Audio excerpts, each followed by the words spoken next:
Mr. President. Senator from Washington. Thank you, Mr. President. And thank you to my colleague from Oregon who has very clearly stated why this nominee is not someone who should be holding the title of Secretary of Health and Human Services. And I appreciate all of his work on this and his wise words. I hope everyone heeds them. Mr. President, the American people are watching now with alarm because the vast majority of people know vaccines are safe, they're effective, they are life-saving. But we are now on the verge of confirming as our nation's highest health official, a man who has spent considerable time, money, and effort undermining that basic fact. A man who has abused his platform by refusing to acknowledge the well-established science that shows that vaccines are not linked to autism.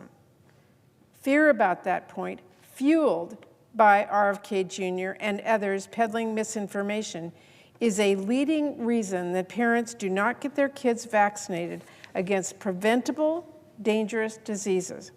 That is why elevating a man like RFK Jr. to lead HHS would be so dangerous. Just giving him any platform to spread vaccine doubt is dangerous, but to give him one of the biggest megaphones in the world, it is truly shameful that we even are debating this.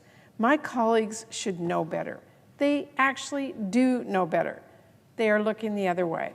They are choosing to pretend like it is in any way believable that RFK Jr. won't use his new power to do exactly the thing he has been trying to do for decades, undermine vaccines. Never mind the fact that CDC has already modified web pages with information about vaccines and other vital public health information, which a federal judge has now ordered the Trump administration to restore it. Never mind that the Trump administration is also reportedly planning widespread and significant layoffs at CDC and across HHS. This is how RFK Jr. substitutes his own beliefs for science. So when the vaccine conspiracy starts swirling and RFK Jr. turns HHS into ground zero for misinformation, I had no idea it is not going to be an excuse for confirming him, because at the Health Committee hearing, the chair pressed him repeatedly about the debunked claim that vaccines cause autism. And when RFK Jr. said he needed to see the evidence, he was shown the evidence. But to no one's surprise, he did not keep his word, admit he'd been wrong, and spread the good news that vaccines do not cause autism. He's had 2 weeks since that hearing to look at the same settled science as everyone else. Crickets. But he won't hesitate to quote the latest anti-vax conspiracy. He's totally up to speed on that front. Are my colleagues really buying this guy will take an impartial look at the science? If you think RFK Jr. will change who he is, you are lying to yourself. He has given no evidence to suggest that and all the evidence in the world to the contrary. Given his long and growing track record, we cannot just pretend if RFK Jr. finally gets power to undermine vaccines, a cause he has dedicated a considerable amount of time and effort to, that he'll just give up. That is not believable. And I know I've been talking a lot about vaccines because it is so obviously alarming. But the responsibility he would have goes far beyond that. So let's break some of this down. Both the ways he could undermine vaccines as HHS Secretary and the other responsibilities that would be at stake. To start with, the CDC is under HHS. That means that the Secretary directly appoints people to CDC's Vaccine Advisory Board. That board is responsible for making recommendations about vaccines, and it is those recommendations that determine whether or not certain vaccines have to be covered by insurance. So simply put, changing those recommendations will change what vaccines millions of Americans, including kids, will be able to get from their healthcare provider.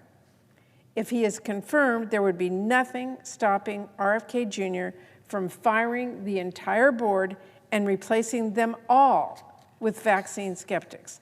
After all, he has said many times and in many ways he thinks CDC is corrupt and bought by pharma, as usual, by the way, without any evidence. RFK Jr. would also oversee the Food and Drug Administration. That is another agency he has repeatedly tried to discredit and attack, where he says he plans to fire hundreds of scientists on day one, and an agency that plays the crucial role of making sure our drugs and our treatments, including vaccines, are safe and effective when we purchase them.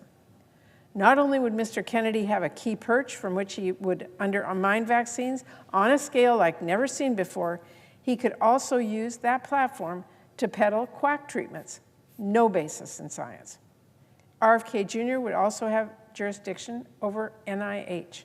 That alone means influence over billions of dollars in medical research, research that is responsible for a significant portion of our economy, and more importantly, research that patients are desperately hoping will help them find cures. But RFK Jr. could redirect those funds to promote his favorite pet conspiracies instead of promising cures. Or he could make good on his plan to fire hundreds of researchers and pause infectious disease research for 8 years. It should go without saying, viruses aren't going to take a break. And here's the thing, the attacks on medical research are now already happening under Trump. From his day one executive orders, President Trump has already been threatening medical research. Suddenly, all of our grants are at risk because they are looking at addressing barriers to care or understanding why Black and Native American women have higher maternal death rates. And now President Trump also is trying to illegally, arbitrarily, and suddenly change NIH guidelines to set an unrealistic low cap on indirect cost rates. That will mean researchers laid off, studies canceled, including life-saving clinical trials, and kids not able to get the treatment they need. All because President Trump and Elon Musk don't seem to understand how we actually fund important research and couldn't even be bothered to find out before taking an axe to our medical research labs. At a time when life-saving research like this is already under attack from President and the richest man in the world, no one who truly values medical research should vote to install one of the biggest attackers of medical science as the Secretary of Health and Human Services. Mr. President, insurance is another huge portfolio for HHS. Last time Trump was in office, we saw millions of people lose their health care coverage. The uninsured rate went up after years of hard-won progress.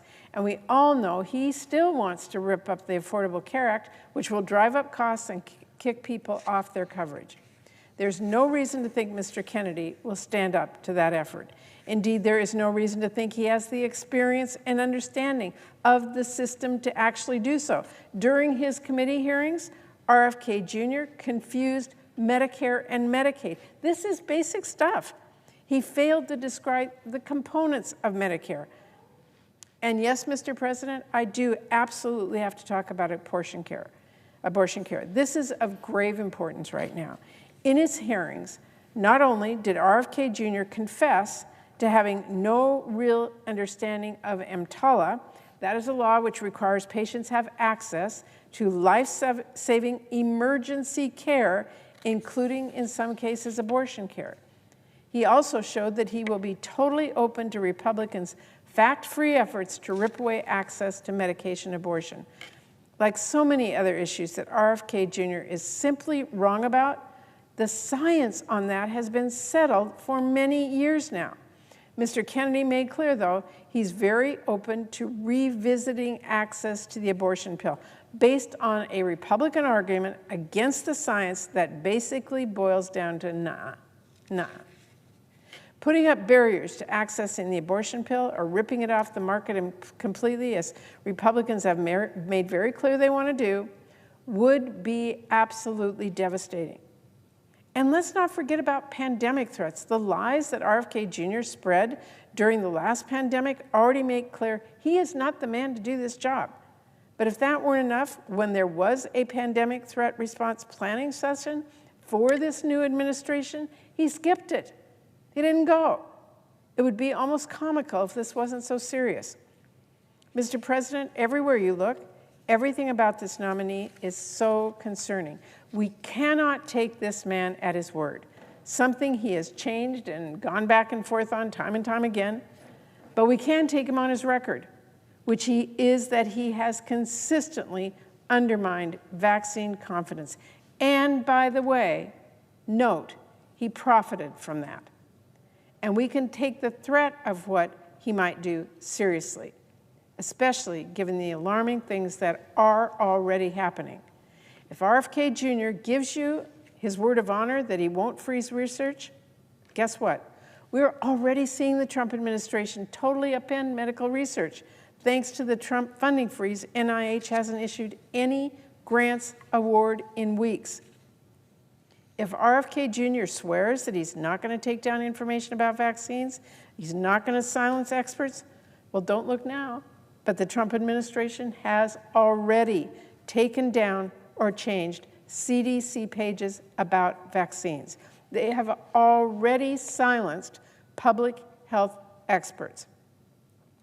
If RFK Jr. pinky promises you that he won't undermine medical science or studies or and he won't ignore global health threats, well, you might want to sit down for this, but President Trump has completely demolished our global health aid work. He has already completely demolished it. The fallout is utterly heart-wrenching. Already we know of a woman who died because the USAID supported hospital she went to for oxygen was forced to discharge her because they got a stop work order from the Trump administration. It's not clear if she was the first death caused by Trump's complete freeze, but there is no question she will not be the last. And Mr. President, let me make a really important point here. It is not just people across the world who will be affected by this. There was a study being done on a new HIV treatment with thousands of volunteers. Study being done, already having 1,000 volunteers doing the treatment. But now, without their regular injections, which are cut off by Trump's move, there's going to be too little of the drug in their system to protect those people from HIV, but enough of the drug that if they contract HIV, it could mutate to become drug resistant. So for all the absolutely unhinged conspiracies we've heard about medical research from RFK Jr. and the like, where is the concern of this actual risk in this actual study happening right now, all because President Trump cut off foreign assistance? RFK Jr. has been silent about that risk, silent about how wrong that is. And so even as he is making these empty promises on one hand to some of our colleagues, he's already standing by as President Trump breaks them on the other hand. Oh, and here's one more. If RFK Jr. says he's going to consult you on healthcare personnel, please do not be fooled. Look, I don't know why my colleagues need me to tell them this. I like to think we have some pretty smart people around here. But this vote, RFK Jr.'s own nomination, this is your consultation on healthcare personnel, not some made-up promise for later. This is the point you have the most power. Whatever he might say, you don't get to choose who RFK Jr. will appoint to this or that. Heck, he doesn't get to choose who President Trump appoints. The decision you get to make, all of us on this floor get to make, is the decision before us right now. You get to choose who you vote to confirm, and you will have to live with that decision. And if you ignore the warning signs and confirm RFK Jr., then when the wheels fall off the wagon, you may try to tell yourself you were lied to, but you knew who you were dealing with. You knew who you were dealing with. You knew what he said before and what he has refused to say.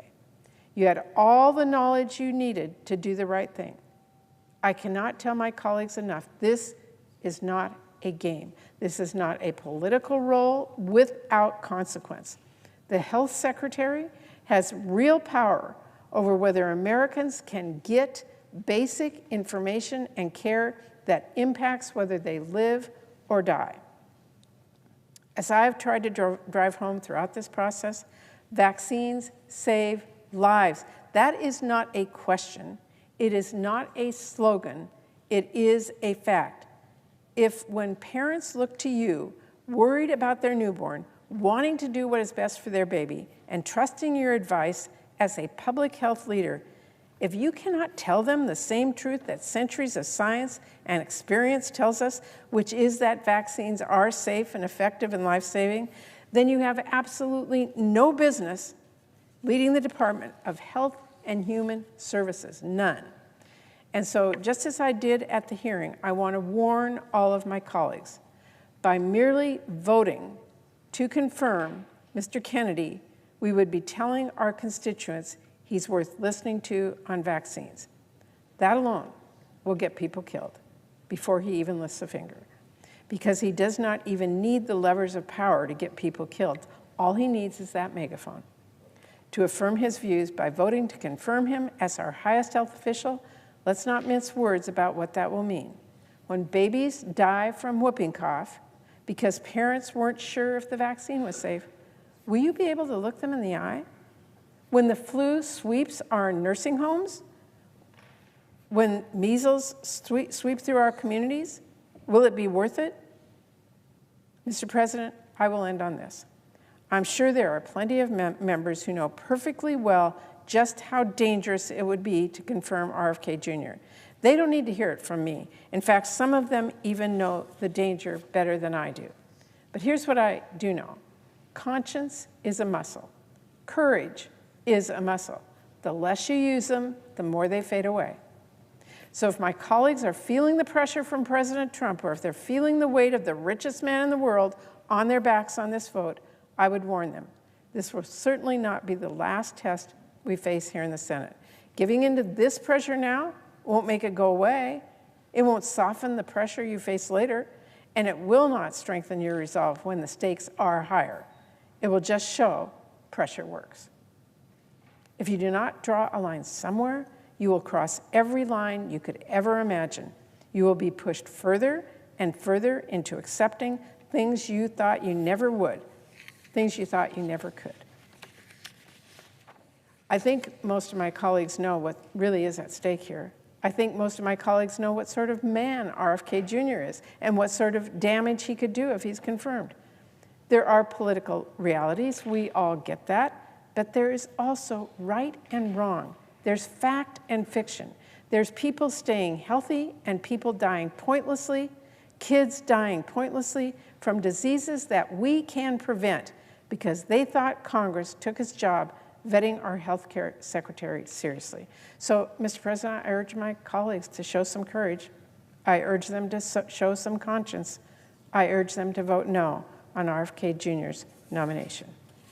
Mr. President, I yield 30 minutes of post-cloture debate time to the Democratic leader, and I yield the floor.